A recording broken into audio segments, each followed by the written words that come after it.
महाराष्ट्र के नए सीएम को लेकर सस्पेंस बना हुआ है। सरकार के गठन को लेकर अब तक घोषणा नहीं की गई है। सीएम पद के चेहरे की घोषणा भी अभी नहीं हुई है।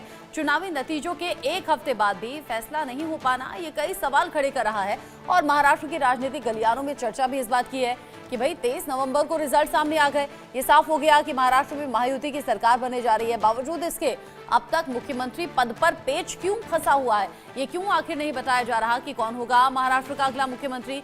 मीटिंग्स पर मीटिंग्स हो रही हैं, पर्यवेक्षकों की अलग जिम्मेदारी है महाराष्ट्र में विधायक दल का नेता चुने जाने की और अगले मुख्यमंत्री का नाम डिसाइड करने की, लेकिन उसके लिए सभी की सहमति और सभी पार्टियों से बात करनी होगी। ऐसे में खुशी तो खूब मनाई गई, जिसकी तस्वीरें आप देख भी रहे हैं, जब महायुति ने कमाल कर दिखाया, बम्पर जीत महाराष्ट्र में हासिल की। लेकिन अब सवाल इस बात को लेकर है कि आखिर इतनी देरी क्यों।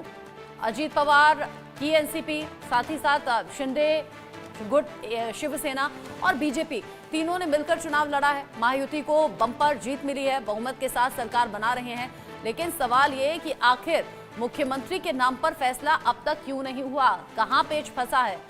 आनंद सिंह इस खबर को लेकर ज्यादा अपडेट के साथ जुड़ गए हैं मुंबई से मेरे साथ में, साथ ही साथ सीनियर कुरीक संजय शर्मा भी मेरे साथ में जुड़े हुए हैं। आनंद, सबसे पहले आपका रुख करते हुए, वो कौन सी वजह है जिसकी वजह से मुख्यमंत्री का चेहरा अब तक साफ नहीं है। मीटिंग्स पर मीटिंग्स हो रही हैं, ऐसा लग रहा है कि आज आ जाएगा नाम, शाम तक आ जाएगा या कल तक आ जाएगा, ये डिले क्यों? जी रचना, देखिए जिस तरीके से बीजेपी को यहाँ पे एक प्रचंड बहुमत मिली थी और साथ ही साथ महायुति को भी काफी अच्छा फायदा इस चुनाव में दिखा, क्योंकि जो महायुति अलायंस है यहाँ पर उसको 230 सीटें आई और उसमें से 132 सीट 288 में से खुद बीजेपी ने यहाँ पर जीते थे। तो ऐसे में जो मैसेज है वो बड़ा क्लियर दे दिया गया है बीजेपी की तरफ से कि देवेंद्र फडणवीस जो है वो यहाँ के अगले मुख्यमंत्री होंगे। हालांकि अभी औपचारिक ऐलान बाकी है बीजेपी की तरफ से, क्योंकि बीजेपी नहीं चाहती कि किसी भी तरह का एक गलत मैसेज अपने अलायंस पार्टनर्स को जाए और खास तौर पे जो महाराष्ट्र के लोग हैं उनको भी जाए, क्योंकि जो महाराष्ट्र में जो महायुति की सरकार थी पिछले 2.5 साल में, उसमें 2 मराठा चेहरे थे इनके टॉप फेस यहाँ पर महाराष्ट्र में। अगर हम बात करें मुख्यमंत्री एकनाथ शिंदे की और साथ ही साथ उप मुख्यमंत्री अजीत पवार की, तो ये दोनों मराठा चेहरे थे, क्योंकि देवेंद्र फडणवीस ब्राह्मण है। तो ऐसे में जो डिले किया गया, बीजेपी ने खुद से ये नहीं कहा कि हम मुख्यमंत्री अपनी पार्टी का बनाएंगे, मगर उन्होंने इंतजार किया कि किस तरीके से एकनाथ शिंदे वो स्वयं आए और वो खुद से ही अपना जो डिसीजन है वो लोगों के बीच में वो रखे।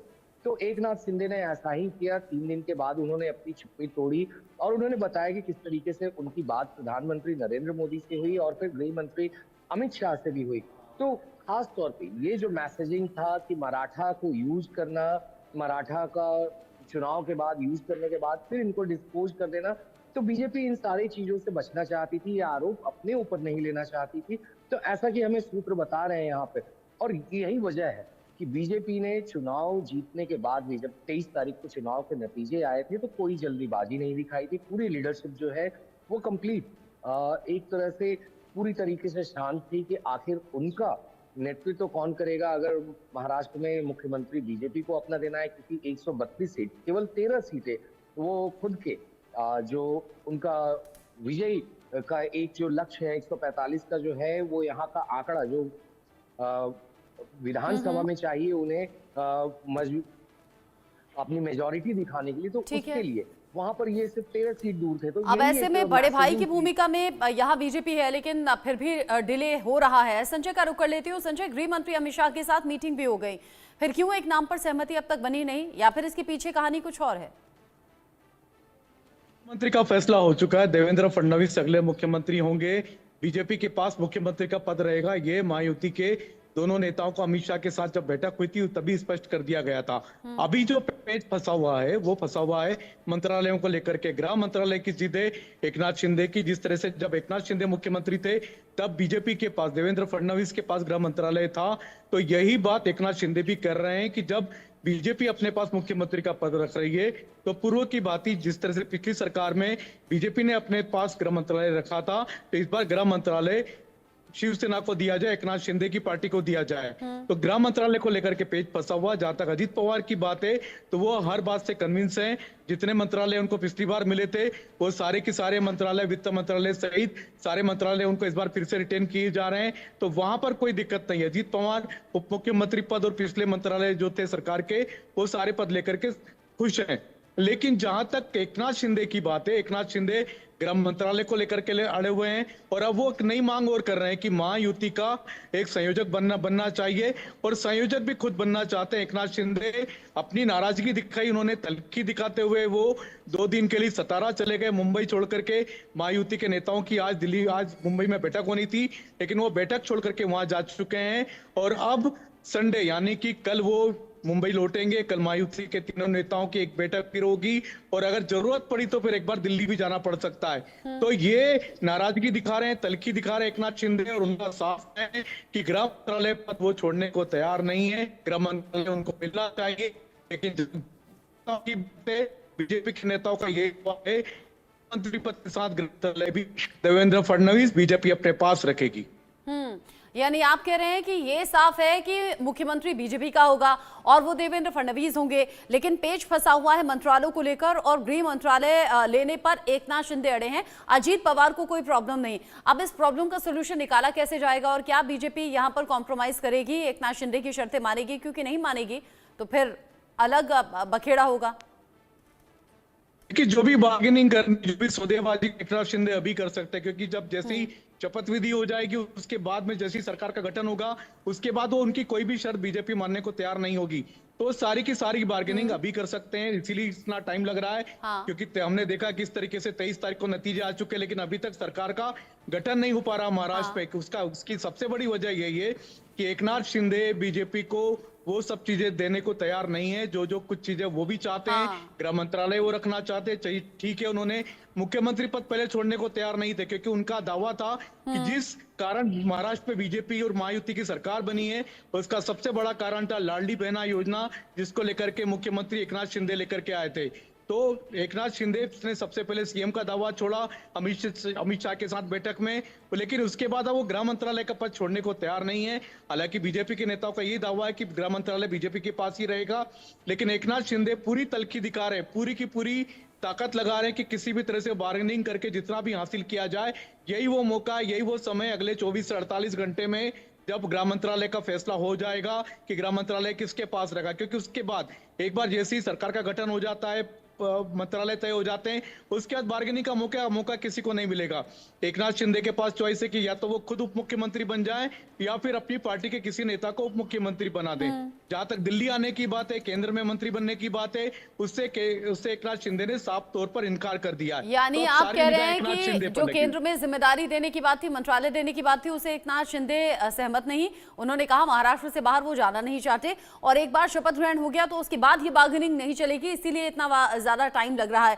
लेकिन आनंद, इसका मतलब एकनाथ शिंदे ने अभी जो प्रेस कॉन्फ्रेंस की थी और ये कहा था मुझे किसी पद का कोई लालच नहीं, आलाकमान जो फैसला करे वो मंजूर होगा, इसका मतलब वो स्क्रिप्टेड था।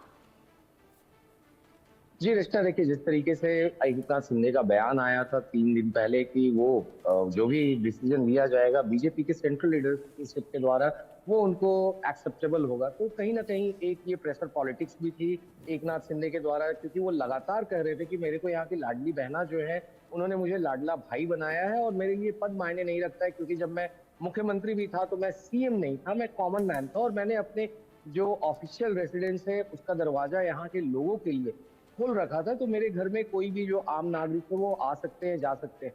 तो अपनी इसी इमेज को वो आगे बिल्ड करना चाहते हैं कि आखिर जिस तरीके से उन्होंने एक लोगों के साथ जो कनेक्ट बनाया खास तौर पे 2.5 साल के भीतर में, तो उसको वो आगे जारी रखना चाहते हैं। और यही वजह है कि एकनाथ शिंदे जो है वो केंद्र में नहीं जाना चाहते। वो लगातार इस बात पे एम्फसाइज कर रहे हैं कि वो अगर रहेंगे तो महाराष्ट्र की राजनीति से रहेंगे, महाराष्ट्र के लोगों की सेवा करेंगे और महाराष्ट्र के लोगों के बीच में ही रहेंगे, ताकि क्योंकि उनके लिए भी एक बहुत बड़ा चैलेंज है, क्योंकि शिवसेना जो वो उन्होंने स्प्लिट करके वो आए थे 2022 में, जब वो आए थे इधर एनडीए के साथ में, तो उनके लिए एक बहुत बड़ा चैलेंज था। और जिस तरह से लोकसभा चुनाव में उनकी हार हुई थी और पूरे महायुति अलायंस मेंबर्स की हार हुई थी, उसके बाद उस हार से इतनी बड़ी जीत पे ले जाना पार्टी को, ये एक बड़ा चैलेंज था जो उन्होंने अच्छे से किया।